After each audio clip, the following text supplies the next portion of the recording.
दोस्तों, spiritual world में आपका स्वागत है। आज आपका परिचय उस परम शक्ति से करवाना चाहता हूँ जो पूरे सृष्टि के मालिक हैं। अतः हे मानव, तू अपने आप को पहचान और श्री नारायण की चरण वंदना कर।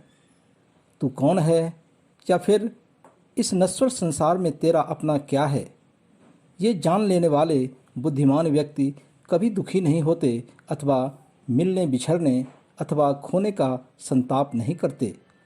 इस पूरे संसार के एक ही सृष्टिकर्ता, एक ही निर्माता हैं और वे हैं श्री हरि, श्री नारायण या यूँ कहें श्री विष्णु। वे ही सृष्टि के सभी चराचर जीव के कर्मों का निर्धारण करने वाले हैं, परंतु उन जीवात्माओं द्वारा किए जाने वाले कर्म फल का कोई प्रभाव श्री हरि पर नहीं पड़ता। उन कर्मों के निर्धारक होते हुए भी इनके कर्मों से उसी प्रकार वे अछूते रहते हैं जिस प्रकार पानी के बीच कमल पत्र यानी कमल का पत्ता, कमल के पात पर पानी नहीं ठहरता। आज के संदर्भ में हम देखें तो जिस प्रकार किसी फैक्ट्री या कंपनी का मालिक या निर्माता सभी श्रमिकों या कारीगरों के लिए कर्म का निर्धारण करते हैं, परंतु उनके द्वारा किए गए अच्छे अथवा बुरे कार्यों के फल का प्रभाव उन श्रमिकों पर ही पड़ता है, न कि फैक्ट्री के मालिक पर। परमात्मा सभी प्रकार के कर्म फल से मुक्त होता है। वे समदर्शी हैं, उसके नज़र में सभी जीवात्मा समान है और वे सबके लिए समान कर्मों का निर्धारण भी करते हैं, परंतु कुछ जीवात्माएं भक्तिभाव से और ज्ञानी बनकर कर्म करते हैं, यानी कि परमात्मा ही इस संसार के रचयिता हैं और इस संसार में जो कुछ भी है वह केवल और केवल नारायण का ही है। जीव तो केवल कर्म निमित्त ही बनाए गए हैं। इस सत्य को जो ज्ञान रूपी चक्षु से देख लेता है वह अपने सारे कर्मों को भक्तिपूर्वक ईश्वर को समर्पित करके करता है, जिसके कारण वह धीरे धीरे कर्म फल के बंधन से मुक्त हो जाता है और परमात्मा के परम सुख को प्राप्त हो जाता है।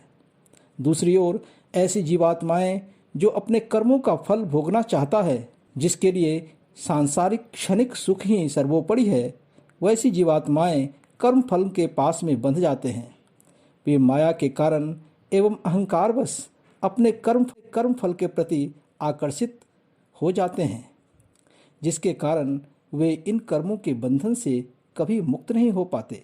वे मानने लगते हैं कि संसार की वस्तुएं उसकी हैं और उसके द्वारा अर्जित संपत्तियों का स्वामी भी वह स्वयं है। ये सब मायावश अथवा मोहवश उस जीवात्मा को कर्म फल के चक्र से उसे मुक्त नहीं होने देता। कभी कभी हम मान लेते हैं कि सारी जीवात्माएं उसी परमात्मा के अंश रूप हैं, अतः आत्मा और परमात्मा में कोई अंतर नहीं है। और यह सत्य भी है कि सभी आत्माएं उसी परम पूज्य परमात्मा के ही अंश हैं, परंतु यह भी उतनी ही बड़ी सच्चाई है कि आत्माएं परमात्मा नहीं हैं। परमात्मा तो केवल एक ही है और यही परम सत्य है। फिर ये आत्माएं जो सभी जीवों में परमात्मा के अंश के रूप में अवस्थित हैं, अपने भक्तिमय कर्मों के द्वारा पुनः परमात्मा का हिस्सा बन जाती है। लेकिन ऐसा तब होता है जब जीवात्माएं कर्म फलों के प्रति अपनी आसक्ति को त्याग कर अपने सभी कर्म फलों को ईश्वर को समर्पित कर देता है। अक्सर मन में एक प्रश्न उठता है कि हम कौन हैं? तो श्रीमद् भागवत गीता में इसका सीधा उत्तर यह है कि हम जीव चाहे पशु हों या मानव हों, उसी परम शक्ति परमात्मा के दास हैं, क्योंकि उनके द्वारा निर्धारित कर्मों को भक्तिमय तरीके से करना ही हमारी मुक्ति का मार्ग है।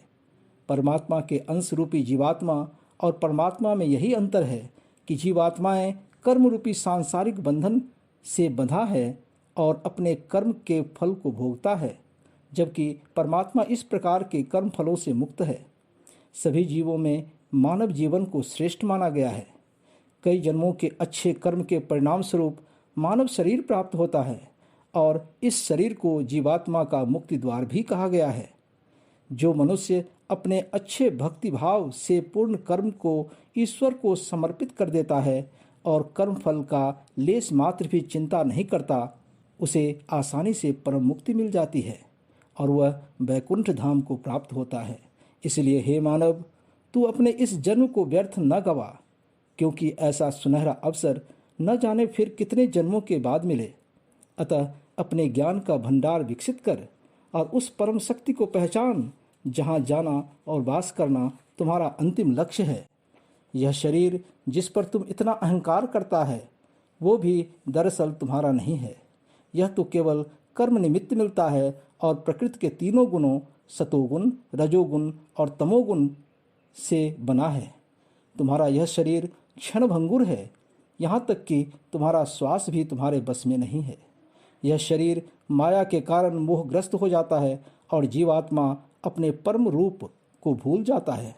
यह शरीर जो तुम्हारी संपत्ति नहीं है, नाशवान है, और चीज तो दूर, तू अपने शरीर को भी साथ नहीं ले जा सकता।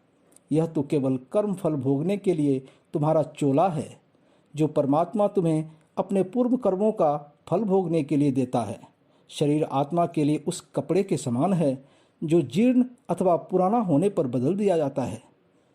जीवात्मा द्वारा किए कर्म के अनुसार ही उसके अगले जन्म का निर्धारण किया जाता है, जो दुखदायी है। जीवात्मा जब तक इस संसार में रहता है उसका जीवन दुखों से भरा होता है।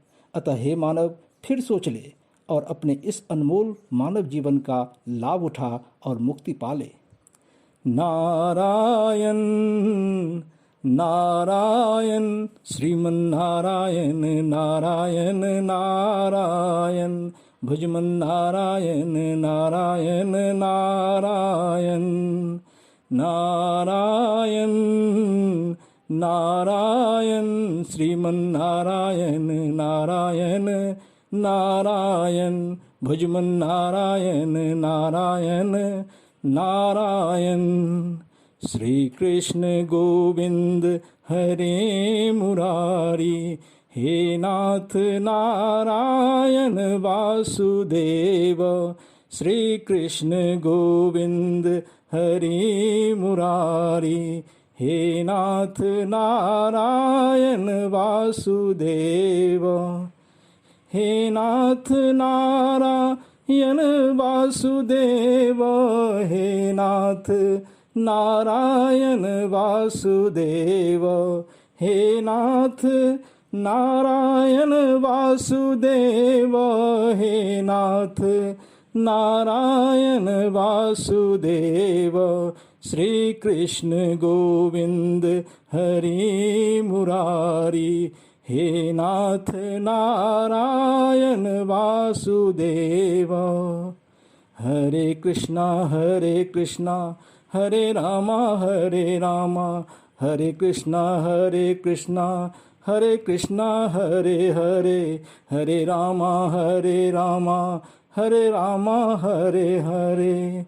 तुम ही हो स्वामी सखा हमारे, तुम ही हो स्वामी सखा हमारे। हे नाथ नारायण वासुदेव, श्री कृष्ण गोविंद हरि मुरारी।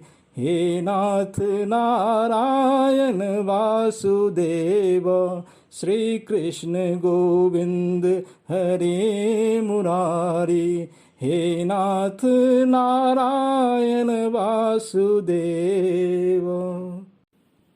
इस वीडियो को सुबह शाम अवश्य सुनें और इस परम सत्य का आनंद लें।